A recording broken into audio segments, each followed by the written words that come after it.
에베소 1장 이제 3절부터 14절 좀 긴데 함께 한 목소리로 같이 한번 말씀 봉독했으면 좋겠어요. 함께 읽겠습니다. 찬송하리로다. 하나님 곧 우리 주 예수 그리스도의 아버지께서 그리스도 안에서 하늘에 속한 모든 신령한 복을 우리에게 주시되 곧 창세 전에 그리스도 안에서 우리를 택하사 우리로 사랑 안에서 그 앞에 거룩하고 흠이 없게 하시려고 그 기쁘신 뜻대로 우리를 예정하사 예수 그리스도로 말미암아 자기의 아들들이 되게 하셨으니 이는 그가 사랑하시는 자 안에서 우리에게 거저주시는 바 그의 은혜의 영광을 찬송하게 하려는 것이라.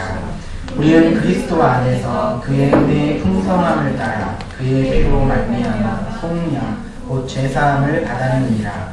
이는 그가 모든 지혜와 총명을 우리에게 넘치게 하사 그의 뜻의 비밀을 우리에게 알리신 것이요 그의 기뻐하심을 따라 그리스도 안에서 때가 찬 경륜을 위하여 예정하신 것이니 하늘에 있는 것이나 땅에 있는 것이 다 그리스도 안에서 통일되게 하려 하심이라.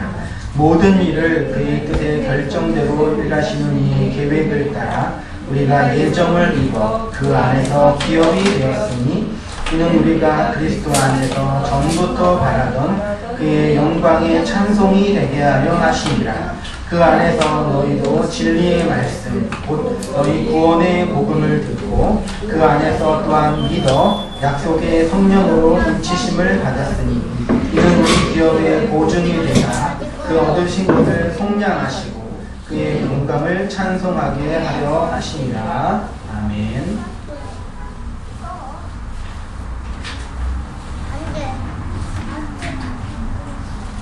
흔들려 가시고요. 이거 원래 내가 먼저 그린 거잖아. 내 거야. 여러분 그 엄마 성경 내 건데 다음에 가져온다고. 에베소서를 함께 하고 있는데요. 성경은 몇 권으로 되어 있죠? 36, 39, 36? 27. 네, 앉으세요. 성경은 66권으로 낙권으로 되어 있는데, 근데 그게 사실은 한 권이에요. 그래서 성경을 한 권만 제대로 바르게 이해하게 되면은, 성경을 한 권만 제대로 바르게 이해하게 되면은, 성경 전체를 이해할 수 있어요. 제가 에베소서 강의를 통해서 하고 싶은 욕심이나 기대는 뭐냐면 이 말씀을 통해서 에베소서라는 이 성경을 공부하지만 기독교 신앙 전체를 아우를 수 있는 그러한 강의를 하고 싶은 욕심이 있고 그렇게 이제 준비하면서 정말 중노동이에요. 이런 중노동이 없으면 참 들어와서 미안하지만 정말 힘들어요. 그러니까 말씀을 이렇게 공부하고 연구하는 것 자체가 힘든 것도 있지만 나의 부족함들을 날마다 이렇게 직면해야 되니까 정말 무식이 진짜 이렇게 돼가지고 뭘 하겠다고 하는지 항상 스스로 자괴감을 느끼는데 그런 것도 힘들어요. 근데 어쨌든 그런 과정 속에서 말씀을 공부하니까 여러분도 뭘 말씀드리고 싶냐면 여러분도 그냥 앉아서 듣기만 하시면 절대 안 돼요. 여러분 뭐 제가 다 강의하기도 주고 그러니까 듣고 또 집에 가서 원고도 보시고 또 개인적으로 성경 읽기를 좀 성실하게 하셨으면 좋겠어요. 에베소서라도 꾸준하게 읽으면서 에베소서 한 것만 잘 이해해도 성경 전체를 충분히 이해할 수 있는 아주 정말 중요한 서신이니까 분당교회 성도가 되고 멤버가 됐으면 그렇게 여러분들이 헌신하고 노력하고 애를 써 주셨으면 좋겠다라는 게 이제 바람입니다. 그래서 오늘 같이 말씀 참고하면서 말씀 찾도록 하겠습니다. 오늘은 에베소서 7번째 택한 백성을 구원하시는 하나님의 구속 사역이라는 제목으로 1장 3절부터 14절까지 좀 총론적인 전체를 아우르는 말씀을 한번 구론적으로 해볼게요. 말씀이 조금 어려울 수 있어요. 물론 저랑 같이 공부하고 있는 꾸준히 공부했던 지체들은 뭐 상관이 없는데 처음 듣거나 그러면 조금 용어나 내용이 어려울 수 있으니까 연구하시면서 무엇을 말하려는지를 잘 해야 되면서 들었으면 좋겠다, 나누었으면 좋겠다, 그런 생각이 듭니다. 우리는 지지진 않죠. 1월 셋째 주부터 에베소서 강의를 시작했죠. 첫 번째 설교에서는 서론적으로 우리가 에베소서를 공부해야 하는 이유에 대해서 실론, 하나님에 관한 지식, 인간론, 인간을 아는 지식, 기독론, 예수님을 아는 지식, 교회론, 교회를 아는 지식을 중심으로 우리가 그 에베소서를 왜 공부해야 되는지를 살펴보면서 설교자인 제가 에베소서를 함께 공부하고 나누면서 우리 온땅교회의 신학적, 사상적 기초를 쌓아서 교회 사역을 감당했으면 좋겠다라고 말씀을 드렸어요. 두 번째 설교에서는 하나님의 뜻으로 말미암아 그리스도 예수의 사도된 바울이라는 제목을 가지고 교회는 이렇게 하나님의 뜻에 장악당하여서 이 세상으로 파송되어진 사도적 공동체, 신적인 공동체라고 얘기하면서 하나님의 말씀에 사로잡혀 있는 교회의 모습에 대해서 살펴보았고, 세 번째 설교에서는 이 서신의 첫 번째 수신자인 에베소에 사는 성도들, 신실한 자들, 성도와 신실한 자들이 무엇을 의미하는지, 그들은 성공과 번영을 꿈꾸는 이 에베소, 이 세상, 이 지옥이라는 세상에서 살고 있어서 성공과 번영을 꿈꾸는 이 세상에서 자유롭지는 못하지만 하나님이 그들을 불러서 구별된 존재로, 분리된 존재로 세우셨음을 공부하였고, 그래서 우리가 그런 구별된 존재로, 성도로, 신실한 자들로, 믿음을 가진 자들로 살아야 된다라고 말씀을 드렸고, 네 번째 설교에서는 그 2절에 있는 하나님 아버지와 주 예수 그리스도로부터 은혜와 평강의 말씀을 중심으로 은혜가 무엇인지, 은혜의 반대말이 무엇이죠? 은혜의 반대말은 은혜의 반대말은 상급에서 은혜와 상급의 그 의미를 좀 얘기하면서 나누었고, 그 다음에 지난주에는 이제 평강에 대해서, 평강은 단순히 마음이 편안한 상태가 아니라 하나님의 진노가 분리로 진리를 막고 있는 인간들에게 나타나고 있는 역사 속에 있는데, 그 하나님의 진노에서 벗어나는 길, 예수 그리스도의 십자가 사건을 통해서 그 안에서 우리가 죽었고 다시 태어남으로 그리스도 안에서 자기 깨어짐과 자기 부인의 삶들을 살아가는 거다. 그게 이제 참된 평안을 얻는 삶이다라고 말씀을 나누었지요. 이게 지난주까지 에베소 강의 6번째를 나누었던 말씀입니다. 맞지요? 다 기억나시죠? 다 기억나세요? 오늘은 1장 3절부터 14절까지 전체 말씀을 한번 개괄적으로 얘기할게요. 3절부터 14절까지의 제목을 제가 줄을 쳤는데, 하나님의 택한 백성을 구원하시는 하나님의 구속사역에 관하여 본문이 말하고 있습니다. 그래서 오늘은 구원론의 서론적인 측면에 대해서 말씀을 나눌게요. 지금 사도 바울은 3절 초입부 맨 처음에 찬송하리로다 라는 단어로 하나님을 찬양하고 있지요. 이 찬송하리로다 라는 단어는 율로게토스라는 헬라어인데, 이 단어가 언제 사용이 되었냐면 하나님의 구속사역, 하나님의 구원사역을 인간이 바라보고 경험할 때, 그 구속사역을 고백할 때 찬송하리로다, 율로게토스라는 단어를 이제 사용을 했다라는 말이죠. 그러니까 사도 바울이 에베소서에서 이제 하나님의 구원의 역사를 이제 풍성한 언어로 가르치고 기록하는데 맨 처음 시작하는 단어가 찬송하리로다라는 얘기는 이 하나님의 구원의 사역을 사도 바울이 경험하고 그것들을 목도하고 고백한다라는 말씀이에요. 이 말이 어디에서 그대로 사용됐냐면 누가복음 1장 68절에 사용이 됐어요. 찬송하리로다 주 이스라엘의 하나님이여 그 백성을 돌아보사 성량하시며.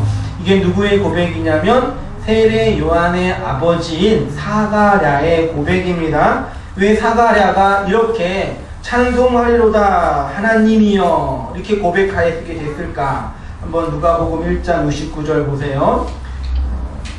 우리를 위하여 구원의 뿔을 그 종 다윗의 집에 일으키셨으니 이것은 주께서 예로부터 거룩한 선지자의 입으로 말씀하신 바와 같이 우리 원수에게서와 우리를 미워하는 모든 자의 손에서 구원하시는 일이라. 우리 조상을 긍휼히 여기시며 그 거룩한 언약을 기억하셨느니라.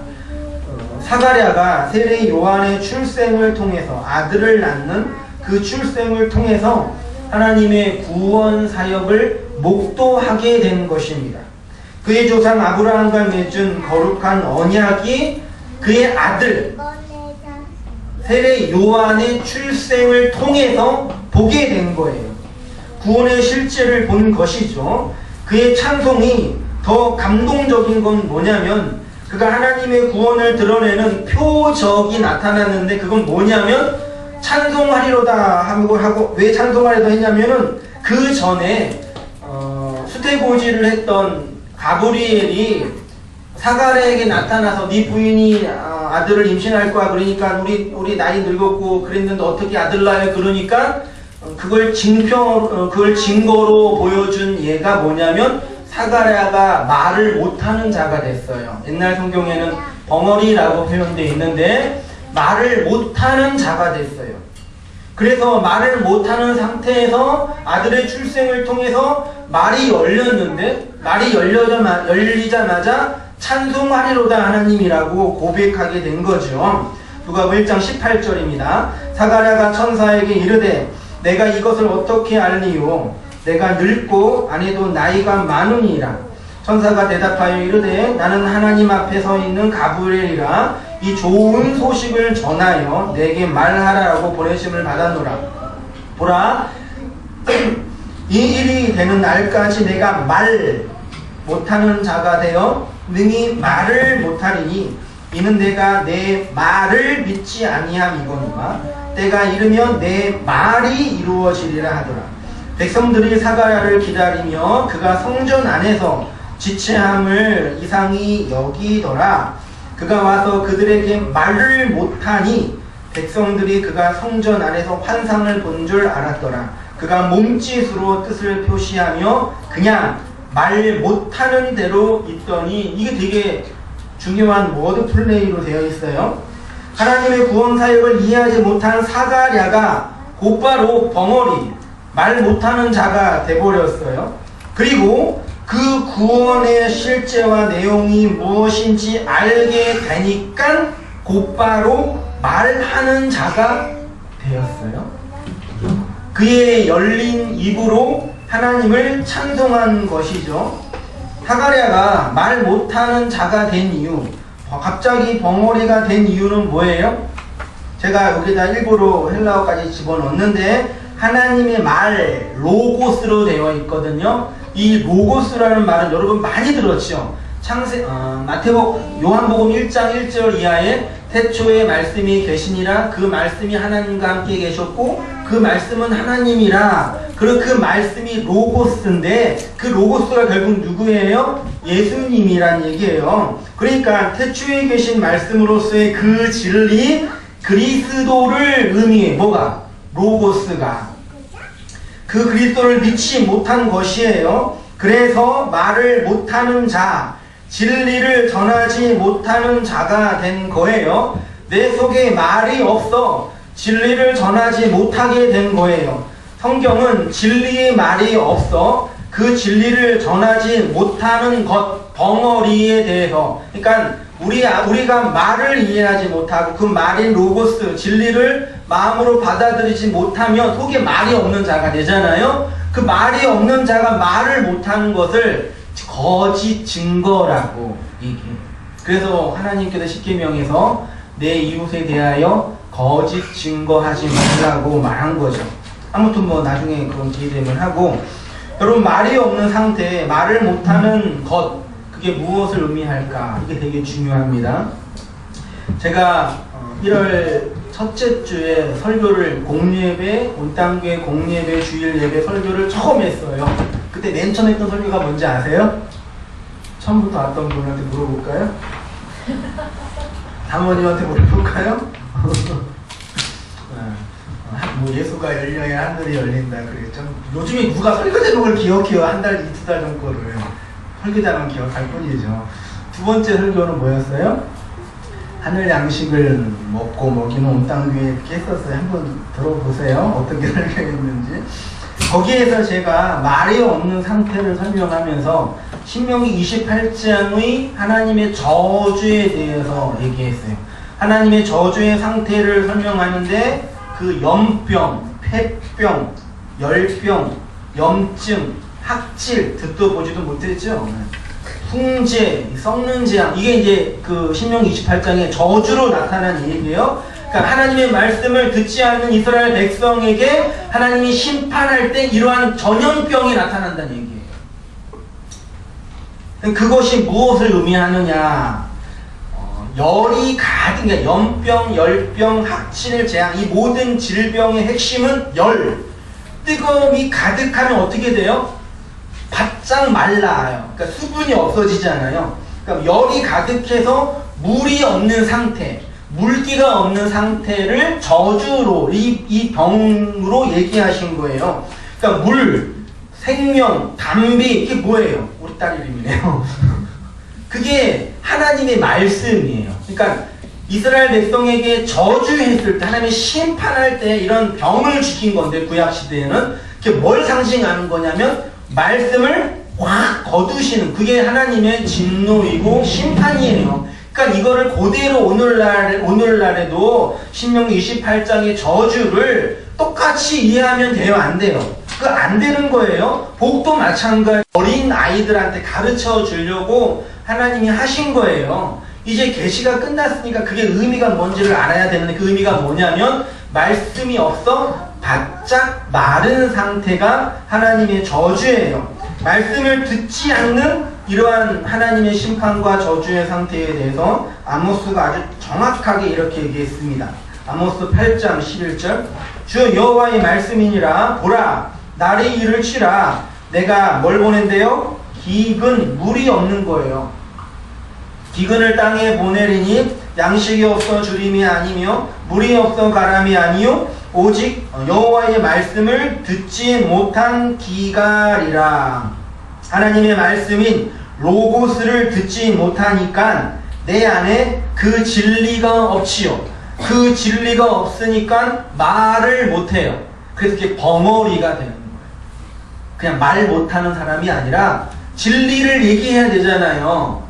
내 안에 진리가 없어요. 그러면 그 진리를 얘기해 못해요. 그 못해요. 그게 벙어리라고요. 말을 못하는 자요. 하나님의 말씀을 믿음으로 듣지 못한 사가랴가 그렇게 말을 못하는 자가 된 거예요. 그런데 어느 날 그 닫혔던 입이 열린 거예요. 어떻게 그런 일이 일어나죠?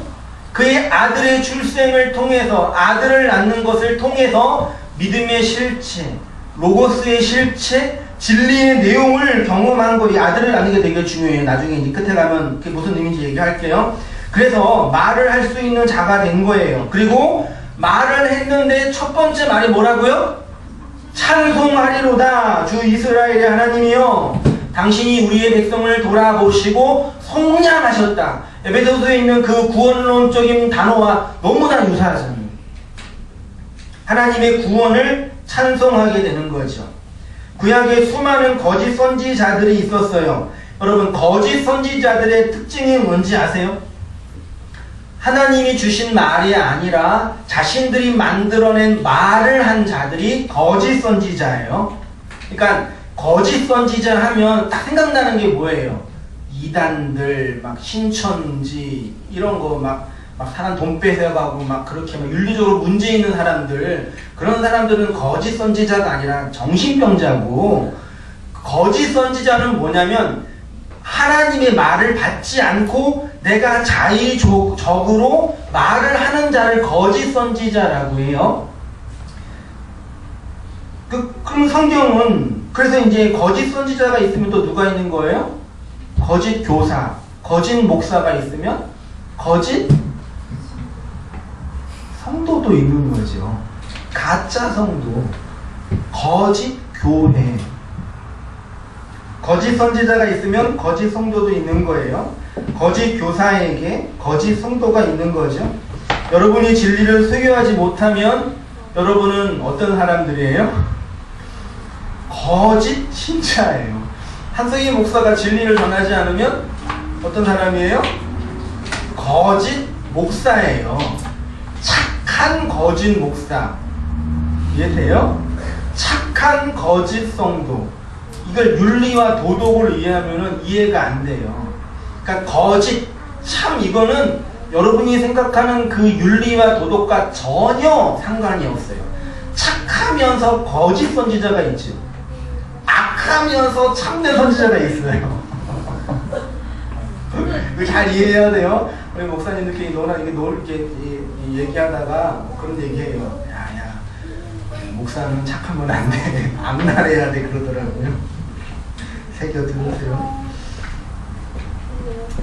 여러분이 진리를 소유하지 못하고 있으면, 여러분 안에 진리가 없으면 말을 못하는 벙어리예요. 진리에 관해서는 그게 거짓 성도란 얘기예요.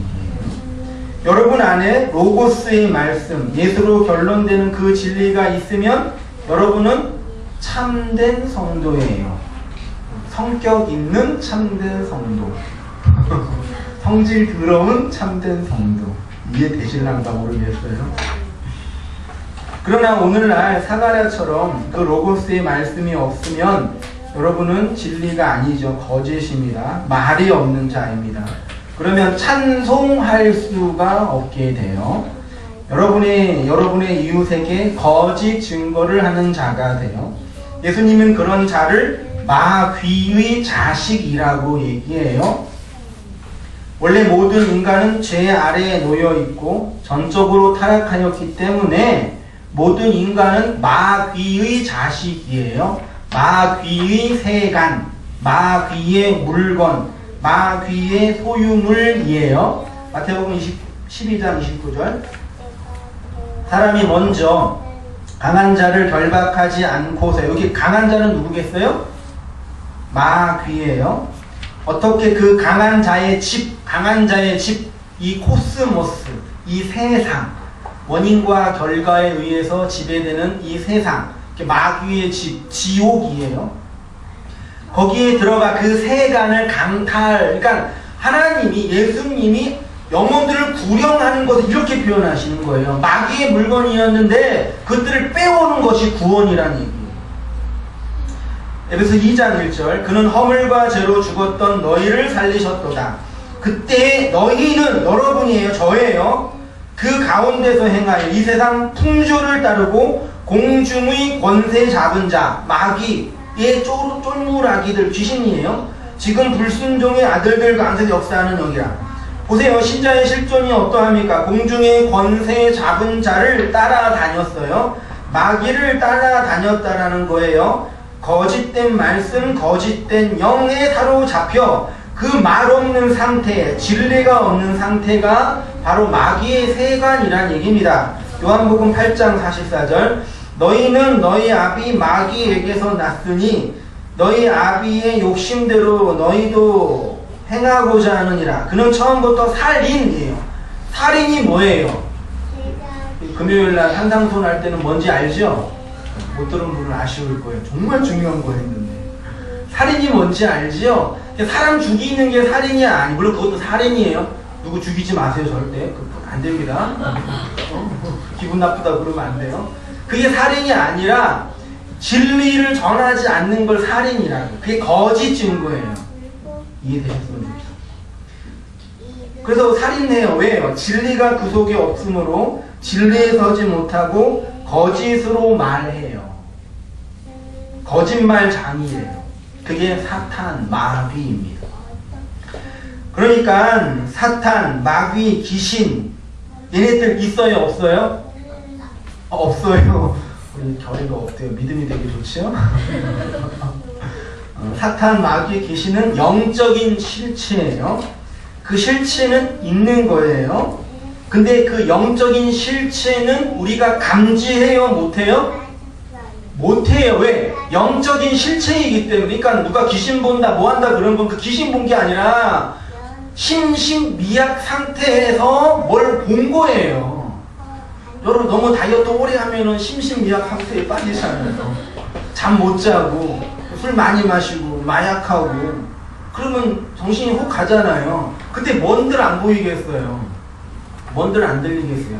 그런 정신적인 질환을 그 영적인 거라고 말하면서 기도원 차리고 돈 받으면서 목회하시는 목사도 아니죠. 그분들은 무당인데 그런 분들이 있는데 지금 그런 분들이 더 많아지고 있어요. 그러니까 한국교회가 교리적으로 이렇게 우경화되면서 교권화, 카톨릭화 되면서 그 반대편에 그 교권을 무시하는 반대편에 그렇게 신비주의적인, 극단적인 신비주의적인 그렇게 나가면서 극단적인 종말론. 여러분 요즘에 이제 인터넷이나 그런 데서 유행하고 있는 게 뭐죠? 666, 그 다음에 무슨 칩이라고 했더라고요? 베리칩 이런 거 있고 그거 받으면 돼요? 안 돼요? 안 돼요? 마귀 자손돼요. 받지 마세요. 이렇게 말하는 사람은 나쁜 사람들이에요. 아무런 상관없는 거예요. 베리칩이 뭐네, 666이 뭐네. 그냥 국가에서 하라고 다 하세요. 그냥 상관. 그렇게 얘기하면서 종말이 가까이 오고 있다. 뭐 지진과 기근, 뭐 전쟁이 있다. 항상 있었던 얘기예요. 노파심에서 얘기하는데 그런 얘기하면은 이렇게 좀 이렇게 친근히 여겨주시고 그렇게 하세요. 의외로 그런 사람이 지금 많이 교회에 저번에 딱 깔려 있어요. 그래서 뭐 널 봤네, 뭐 귀신이 역사하네, 기도를 받아야지, 뭐 남편이 구원 얻네, 기도를 받아야지 네 미래가 열리네, 자매들은 기도를 받아야지 형제가 오네, 뭐 이런 식으로 해볼까 나도 이렇게 그런 사람들 나쁜 사람들이에요. 귀신이 사탄이 뭘로 역사해요? 아니, 성령이 뭘로 역사해요? 성령 하나님이 어떻게 역사하세요? 말씀으로 역사해요. 말로 역사해요. 근데 성령 하나님은 무슨 말? 로고스, 진리의 말로 역사해요. 네? 그 귀신은 무슨 말? 거짓된 말, 진리가 아닌 말로 역사하는 애들이 귀신, 마귀, 사탄이에요. 영은, 그래서 이 거짓된 영, 귀신은 거짓된 말, 조작된 말을 가지고 역사합니다. 그것이 바로 말이 없는 상태예요. 성경에 귀신 들렸다라는 건 뭐예요? 그러면 영이 말이고 진리이니까 그 거짓된 말에 꽉 잡혀있는 자에 좀 추우세요? 들으세요. 그러면 사모님 좀 알아서 하세요. 우리 운행위원이 없어요 아직은. 진리가 없는 자라는 것입니다. 그러니까 예수님을 진리로 믿지 않는 자는 다 귀신 들린 자라는 얘기예요. 그래서 예수님이 그 귀신 들린 자에게 그 귀신 들림이 뭐예요? 영적인 실체에 뿅 가가지고 그게 아니라 거짓된 말에 사로잡혀 있는 것을 그냥 귀신 들림이라고 한 거고, 그러한 표현, 설명을 예수님 당대에 그런 정신질환이나 병으로 설명해 내신 것 뿐이에요. 누가복음 4장 33절 회당에 더러운 귀신 들린 사람이 있어 크게 소리질러 이르되 나사렛 예수여 우리가 당신과 무슨 상관이 있나이까? 우리를 멸하려 왔나이까?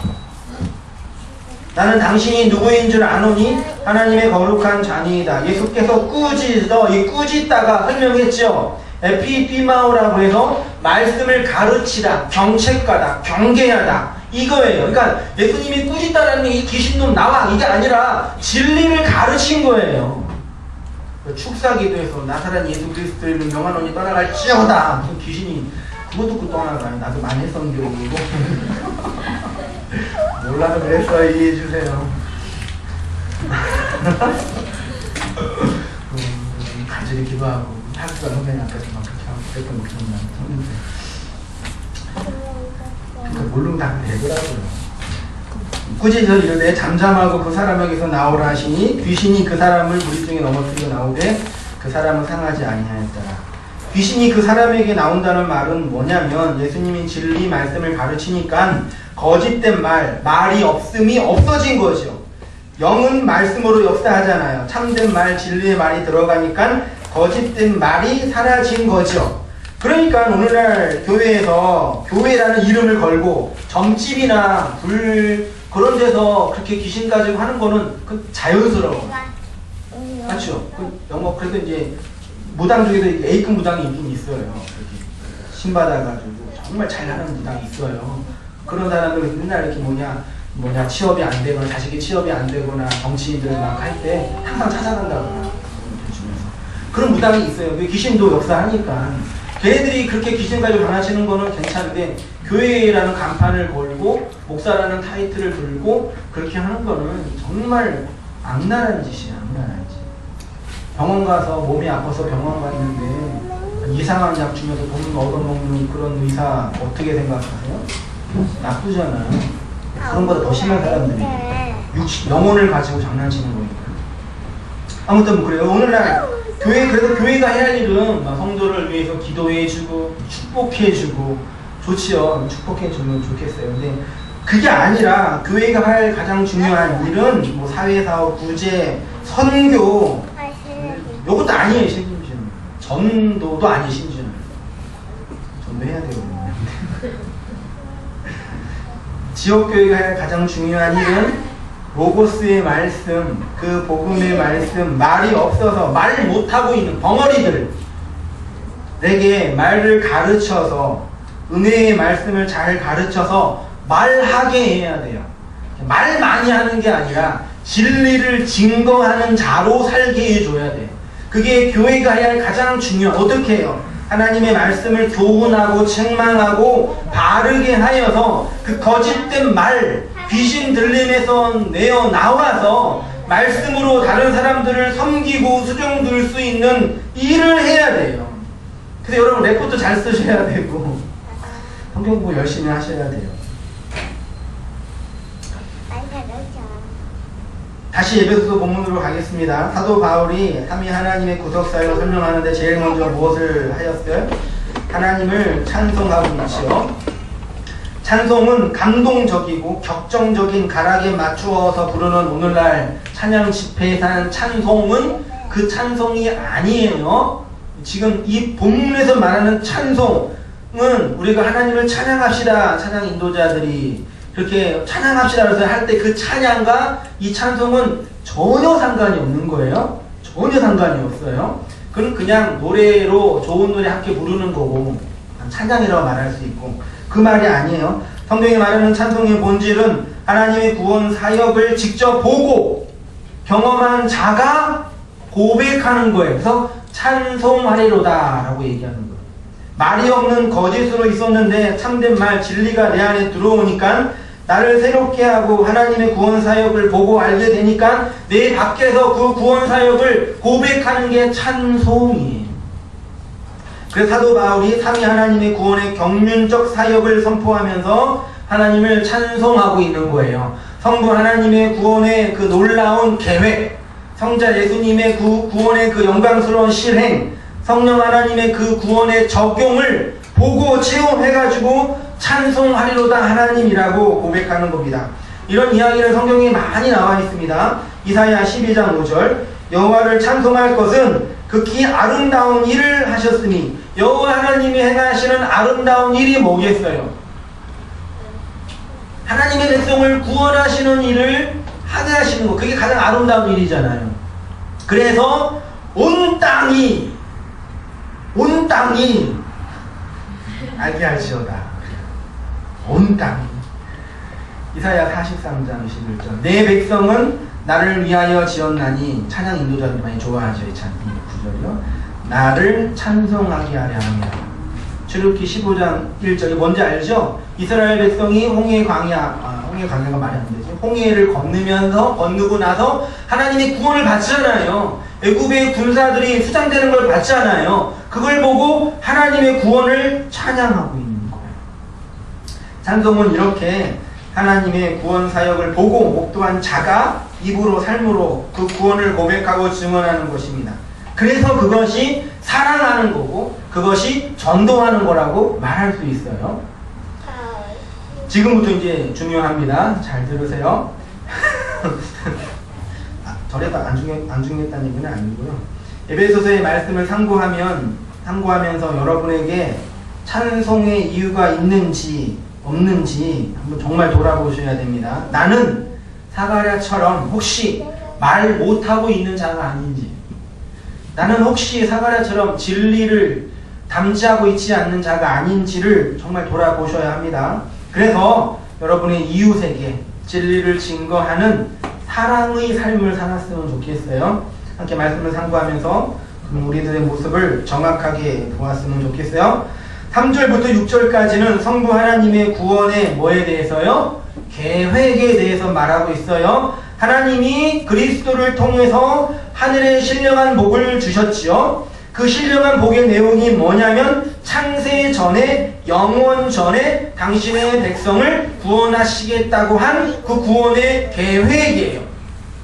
하나님께서 구원을 계획하셨으면 그 계획이 이루어져요? 이루어지지 않아요?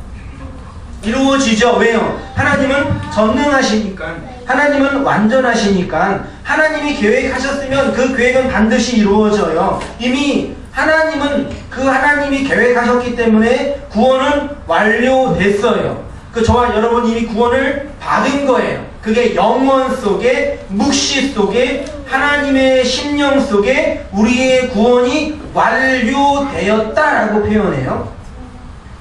그리고 그 일을 위해서 거룩하고 의미 없게 하시려고 표현하고 있고, 예수 그리스도로 말미암아 자기 아들들이 되게 한다고 얘기하면서 6절에는 그 이유에 대해서 말하기를 그의 은혜의 영광을 찬송하게 하려고 그렇게 말하고 있어요. 그게 성부 하나님의 구원의 계획이라고 말합니다. 두 번째로 성자 예수님의 구원의 실행은 7절부터 12절까지로 되어 있죠.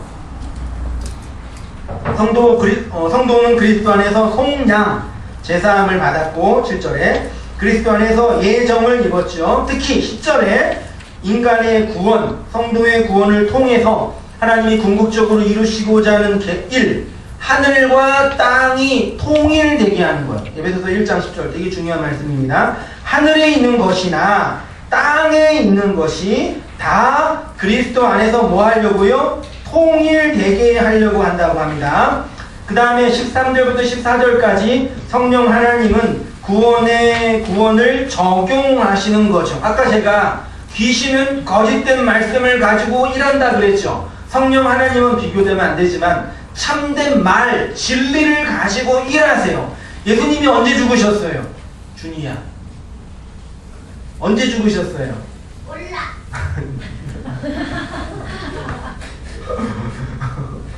언제 죽으셨어요? 2000년 전에 예루살렘 유대 땅에서 십자가에 달려 죽으셨잖아요. 예, 그랬어요. 어쨌든 그랬어요. 죽으셨는데 예수님이 죽으신 그 사건이 어떻게 여러분에게 구원의 사건이 될 수 있어요? 2000년 전에 공간과 시간이 다른데 2000년 전에 이루신 그 사건을 나에게 적용시킨 한 분이 계세요. 누구예요? 성령 하나님 무엇을 통해서? 말씀을 통해서. 그래서 말하는 자가 있어야 돼. 반드시 목사, 교구, 뭐든 말하는 자, 진리를 전하는 설교자, 교사, 선생이 반드시 있어야 돼요. 그래요. 그 성령 하나님이 구원을 말씀으로 적용시키시고 성령으로 꽝 하고 도장을 찍어주수의 인치심이에요. 성령의 이러한 삼위 하나님의 구원 사역에 대한 경험이 찬송의 이유가 되는 겁니다. 하늘 아버지인 성부 하나님께서, 이게 중요합니다. 우리의 하늘 아버지인 성부 하나님께서 예수 그리스도를 말씀의 뭘로요? 시로 땅의 신부인 교회에게 주셨어요. 그래서 성도인 교회가, 저와 여러분, 우리가 하늘의 신부로 말씀이라는 뭘 받아요? 시를 받아요. 그 역사 속에서 그 말씀을 잉태해요. 그리고 아들로 그리스도로 출산해요. 그것이 구원이에요. 다시 설명할게요. 구원이란 뭐냐? 되게 중요한 명문장이에요. 제가 한 말은 아니고 좀 제가 갖다 붙인 건데 아무튼 그래요. 하늘의 아버지인 성부 하나님께서, 아버지인 하나님께서 예수 그리스도를 말씀의 시로 땅의 신부인 저와 여러분에게 주셨어요.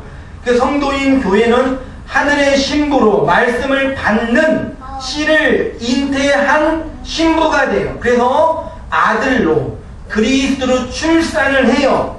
그래서 구원이 이루어져. 그 어디 있죠? 그 말씀이 여기 있나? 그 말씀이 어디 있지? 디모데전서 2장 15절에 이런 말씀이 있어요. 6페이지에 있는데, 그러나 여자들이 만일 정숙함으로 믿음과 사랑과 거룩함에 거하면, 여자들은 교회에서 정숙하셔야 되고 사랑과 거룩으로 있어요. 가르치면 안 돼요. 말하지 말라고 그래요. 모자도 써야 된다. 그래서 카톨릭에서 모자 쓰잖아요. 하얀 그거. 왜 우리는 안 썼죠? 개신교니까요. 말도 안 돼. 그러니까요. 여기 여자는 그냥 생물학적인 여자가 아니에요. 여자는 누구예요? 성도, 교회, 신부, 하나님의 말씀을 담지한 신부예요. 그 교회는 정숙함으로 믿음과 사랑과 거룩함으로 뭐함으로 구원 얻는데요? 해산함으로. 해산이 출산이에요. 교회는 말씀을 씨로 담지했잖아. 그것을 역사 속에서 아들로 그리스도를 출산해. 그것이 구원이라는 얘기예요. 창세기, 이 씨가 이제 창세기부터 계속 나타나고 있습니다. 3장 15절에 내가 너로 여자와 원수가 되게 하고 내 후손, 또 여자의 후손, 이 후손이 씨예요. 씨. 히브리어로 제라라고 그러는데 씨예요. 그러니까 여자의 씨예요. 그러니까 원수가 되게 하리니 여자의 후손, 그 씨가 사탄의 머리를 상하게 한다고 말하고 있죠. 마태복음 13장 34절, 잘 알고 있는 씨 뿌리는 비유예요. 예수께서 그들 앞에 또 비유로 들어 이르시되 천국 하나님의 나라는 좋은 씨를 제 땅 역사 속에 뿌리는 거예요. 그게 하나님 나라예요. 베드로전서 1장 23절, 너희가 거듭난 것은 썩어질 씨로 된 것이 아니고 썩지 아니할 씨로 된 것이니, 그 씨가 뭐래요? 살아있고 항상 있는 말씀이래요. 베드로전서 1장 23절에서 신부인 교회가 어떻게 거듭난다고 말하죠? 썩지 아니할 씨, 하나님의 말씀으로 거듭나요. 이 거듭나다가 헬라어로 아나겟나우라는 단어인데, 아나는 위, 하늘 그런 뜻이고, 겟나우는 출생하다, 태어나다 뜻이에요. 예수님께서 요한복음 3장에서 니고데모와의 담화 중에 내가 거듭나지 아니하면은 하나님의 나라를 볼 수 없다. 그 거듭나다가 뭐예요? 아노덴인데, 아노덴은 그 위에서부터 태어나다라는 뜻이에요. 그 위, 아노덴이 위니까. 그러니까 성도가 거듭난다는 것은 다시 태어나다예요. 맞아요. 다시 태어난데, 다시 태어난다는 게 뭐냐? 니고데모처럼 엄마 뱃속에 들어가서 다시 나오는 게 아니라 하늘의 씨를 받아서 그것을 마음과 역사 속에서 잉태하여 그 말씀을 담지한 신부로 살아나는 것, 그게 거듭남이에요. 그래서 조직신학에서 구원론을 말할 때 구원의 서정이 축이 있는데, 소명, 중생, 회개, 신앙, 칭의, 수양, 하나도 모르죠? 성화, 견인이 있으니까 중생이 거듭남이고 회심이 변화예요. 성화가 성숙이고, 거듭남이 생명을 잉태하는 거예요. 하나님의 말씀, 시인 예수 그리스도를 잉태한 자가 그리스도를 아들로 해산함으로 구원을 받는 것입니다. 그래서 성경은 아들이 있는 자에게는 생명이 있고 하나님의 아들이 없는 자에게는 생명이 없대. 요한일서 5장 12절, 아들이 있는 자에게는 생명이 있고 하나님의 아들이 없는 자에게는 생명이 없느니라. 그래서 아들이 반드시 있어야 돼요. 남자 낳으라는 얘기가 아니에요. 그 아들이 누구냐면 창세기 3장 15절부터 그렇게 예언된 여인의 후손 언약의 씨 예수 그리스도예요. 말씀으로 내 역사 속에 오셔서 땅인 밭인 내 마음에 들어와 나를 장악하고 식민지하여서 결국 아들을 낳게 하는 것, 그게 구원이고 교회라는 얘기입니다. 그래서 1장 10절 다시 볼게요. 하늘에 있는 것이나 땅에 있는 것이 다 그리스도 안에서 뭐한대요? 통일이죠. 하늘과 땅, 천과 지가 어떻게 통일되죠? 그리스도 안에서요. 그리스도는 누구라 그랬죠? 말씀의 씨로 오셔서 십자가에서 죽으시고 부활하여 영으로 말씀으로 누구 안에 들어왔어요? 내 안에 들어왔잖아요. 그 예수가 아들로 출산되어 교회의 아들인 그리스도가 되는 것. 그래서 교회는 아들인 그리스도를 해산함으로 구원을 받는 거예요. 계시록 12장 5절 아래에 여자가 아들을 낳으니 여자가 아들을 낳았대요. 교회가 아들을 낳은 거예요. 장차 철장으로 만국을 다스릴 남자예요. 아들을 낳았대요. 예수님을 교회가 낳은 거예요. 그래서 구원 얻습니다. 그래서 이제 인간뿐만 아니라 모든 피조물이 하나님의 아들이 나타나는 것을 기다리고 있는 거예요. 로마서 8장 18절 생각하건대 현재의 고난은 장차 우리에게 나타날 영광과 좋게 비교할 수 없었다. 현재의 고난은 뭐 같아요? 이런 거죠. 예수 믿고 신앙생활 하니까 힘들지요. 한 달 동안 뿌옇한 세상에서 있다가 이 밝은 태양을 보면 교회 가고 싶으세요? 산에 가고 싶으세요? 솔직히 해줍시다. 산에 가고 싶잖아요. 근데 우리는 교회로 왔어요. 이게 고난이죠. 말도 안 돼요. 그렇게 이해하고 있어요, 우리가요. 피조물이 고대하는 바는 하나님의 아들들이 나타나는 것. 하나님의 아들이 나타나야 하늘과 땅이 하나가 돼요. 천과 지가 하나가 돼요. 구원이 완성이 된다는 얘기예요. 하나님의 아들들이 나타나야 하늘과 땅이 그리스도 안에서 통일되는 거예요. 바울이 말하는 현재의 고난은 무엇이냐면 이 세상에서 당하는 육체적인 고난을 의미하는 것이 아니라 하늘의 씨를 말씀으로 잉태한 신부인 교회가 당하는 고난이. 여자가 여인이 임신을 하고 있으면 힘들지요. 그치요? 남자 꼴들 그래요. 생명이 뱃속에 있어서 자라는 것 자체가 고난이잖아요. 그것을 말하고 있는 거예요. 그런데 그 고난은 무엇과 비교하면 아무것도 아니죠? 아들이, 자녀가 건강하게 나오면 그 임신의 고통이, 출산의 고통이 아무것도 아니래잖아요. 저는 뭐 한 번도 출산한 적 없어서 모르지만 학자들의 표현에 의하면 세상에서 가장 큰 고통 중에 하나가 출산의 고통이래요. 출산의 고통 총량으로 비교를 하면 총상과 비슷하다고 그러더라고요. 근데 그 여인이 그 아이를 낳을 때는 이제 그 아이 아빠 이제 죽이려고 그러고 머리채 뜯으려고 그러고 그래서 하는 말이 다시는 안 낳아. 근데 누구는 셋이나 낳았잖아요. 그럼 왜 그런지 알아요? 낳을 때 너무 힘든데 시간 지나면 까먹는데요, 고통을. 그래서 또 낳는 거래요. 뭐라고 표현하죠? 그런 것처럼 하나님의 말씀을 담지한 신부인 저와 여러분들이 역사 속에서 아이를 임신하고 있으면 아무것도 못해요. 술을 마음대로 먹겠어요. 운동을 심하게 했겠어요. 커피도 제대로 못 마셔. 약도 제대로 못 먹잖아요. 다 불편해. 그게 고난이란 말이에요. 말씀을 담지한 신부가. 근데 아들을 출산하면 그게 영광이에요. 저는 이 땅의 신부인 교회가, 여러분 우리가 하늘의 씨를 잉태하여 담지하고 있는 것은 고통스러운 일이잖아요. 아프고 잠도 못 자고 입덧도 하고 시이 지치고 임신하지 않는 사람과 비교하면 참 불편합니다. 그래서 요즘에 여자들이 결혼도 늦게 하고 아이도 안 낳으려고. 내가 아프고 힘드니까, 불편하니까. 그런 분위기 같더라고요, 느낌은요.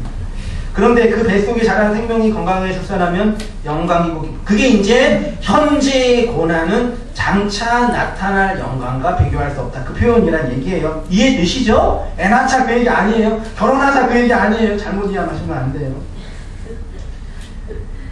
그 현실이 바로 성도가 경험하는 구원이라는 것입니다. 그래서 성경은 여자로 상징되는 교회가 하늘의 씨를 잉태하여 아들로 그리스도로 해산하면 구원 얻게 되는 거죠. 다시 한번 목회와 디모데전서 2장 15절 여자들이 정숙함으로 믿음과 사랑과 거룩함에 거하며 그의 해산함으로 구원을 얻으리라. 그런데 하나님의 아들이 그리스도가 교회를 통해서 출산되는 것은 세상의 피조물이 탄식하며 기다리고 있어요. 왜요? 하늘과 땅이 그 하나님의 아들들이 나타나는 것을 통해서 하나가 돼요. 온 세상이 이제 완벽하게 완성이 돼요. 그래서 우리가 살고 있는 세상은 불완전해요. 아직까지 만들어지고 있는 과정이에요. 진화론자들이나 자연주의자들이나 역사 낙관론자들이 끊임없이 얘기하는 게 뭐예요? 좋은 정치 프로그램, 좋은 지도자, 좋은 교육이 있으면 우리는 더 나아질 거예요. 더 성숙할 거예요. 좋은 세상 올 거예요. 밝은 세상 올 거예요.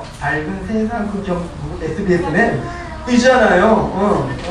그거 다 조작된 거예요. 밝은 세상 절대 안 와요. 난 염세주의자는 아닌데 이 세상은 계속 뭐하고 있어요? 망해가고 있어요.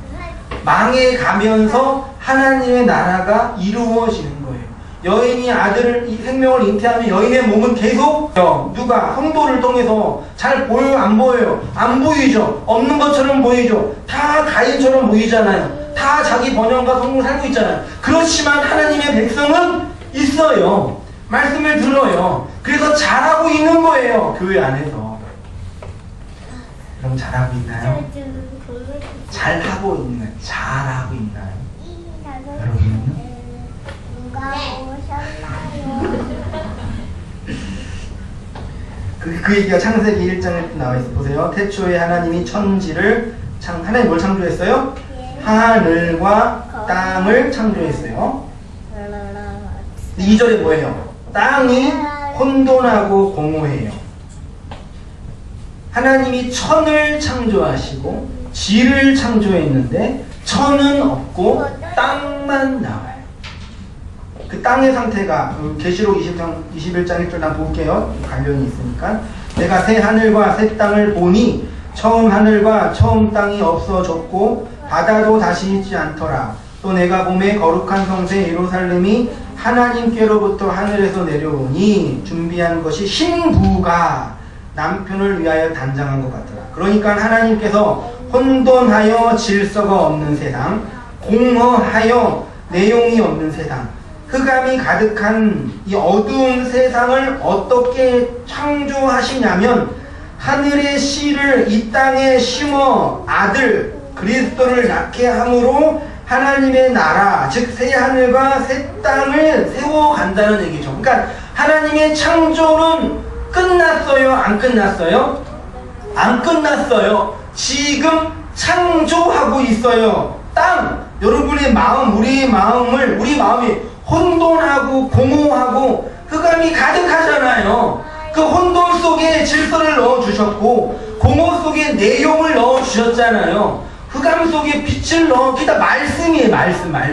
말씀이 구조가 되고 말씀이 내용이 되고 말씀이 빛이 돼서 우리를 하나님의 아들을 낳는 자로 만들어가는 것이 창조예요. 그래서 창조를 계속하고 다 끝나면 종말이 오는 거예요. 그게 세상 끝이란 얘기예요. 아들 그리스도를 낳음으로 그래서 성도의 역사는 그리스도에 의해서 한번 줄쳐보세요. 6쪽 맨 위에 성도 여러분의 역사는 어떻게 제가 여러분의 미래를 현재를 젊게 해드릴게요. 돈도 안 받고 해줄게요. 정확해요. 그리스도에 의해서 그 말씀에 장악당하여 끌려가게 됩니다. 나타나게 되는 것이에요. 그래서 하나님의 말씀을 잉태한 신부인 성도는 절대로 자기 마음대로 못 삽니다. 임신한 처자가 자기 마음대로 살아요? 못해요. 못 살아요. 잠도 제대로 못 자는데. 호르몬이 조종해가지고 아기가 먹지도 않았던 회도 먹고 막. 누가 먹는 거예요? 그 담비가 먹었던 거예요. 알 사람만 아실 거예요. 내 안에 있는 그 말씀이 나를 끌고 가는 거예요. 그렇게 끌려가다가 아들을 낳게 되는 것이 성도의 구원입니다. 여러분 천국 가면 뭘 내놔야 돼요? 예수 내놔야 돼요. 야, 와, 줘. 열심히 교회 봉사했는데요. 나 개척교회 목사했어요, 하나님. 얼마나 고생했는데요. 돼요? 안 돼요. 뭘 내놔야 돼요? 예수만 내놔야 돼요. 요한복음 21장 17절 세 번째 이르시되 요한의 아들 시몬아 내가 나를 사랑하느냐 하시니 주께서 세 번째 내가 나를 사랑하느냐 하심으로 베드로가 근심하여 이르되 주님 모든 것을 아시오매 내가 주님을 사랑하는 줄을 주께서 아시나이다. 예수께서 이르시되 내 양을 먹이라. 이게 뭔지 이거 알지요? 그 다음에 예수님이 사도 베드로의 미래에 대해서 예언하신 거예요.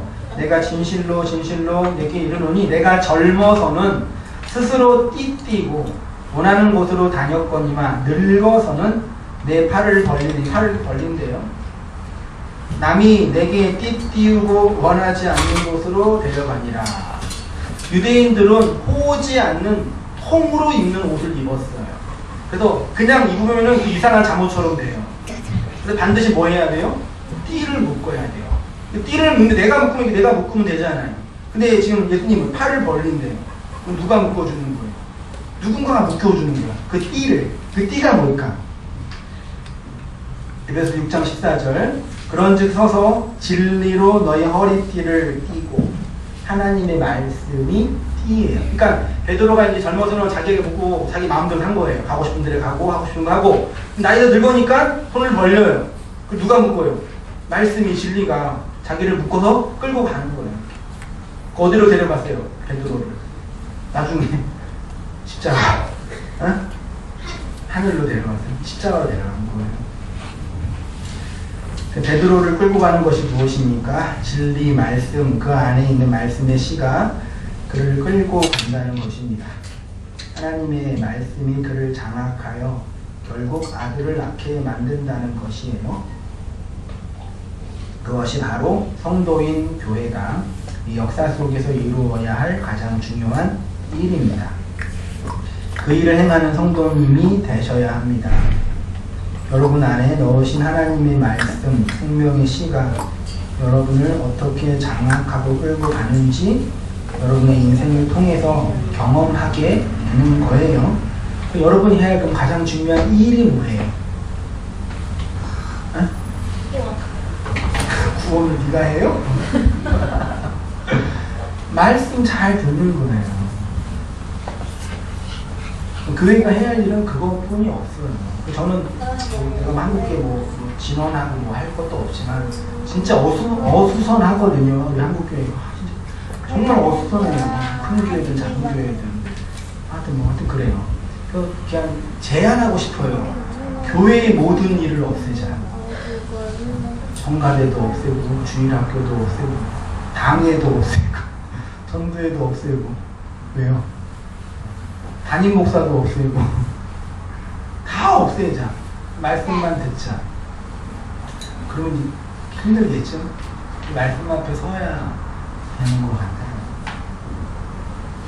여러분이 말씀 그리스도를 통해서 성령 하나님의 역사 안에서 하나님의 말씀을 잘 듣는 그런 무당교회 성도님 되시기를 부탁을 드립니다. 잘 들으시고 또 기회가 되면 정리도 하시고 또 나누기도 하시고 그리고 말을 많이 하는 게 아니라 저 말 되게 못하잖아요. 원래 일상적인 말 되게 못해요. 떠듬떠듬거리고 성경 말만 말하는 것 같아요. 이상해요. 그렇게 되시는 성도님 되시기를 주님의 이름으로 축원드립니다. 좀 다음에 하던데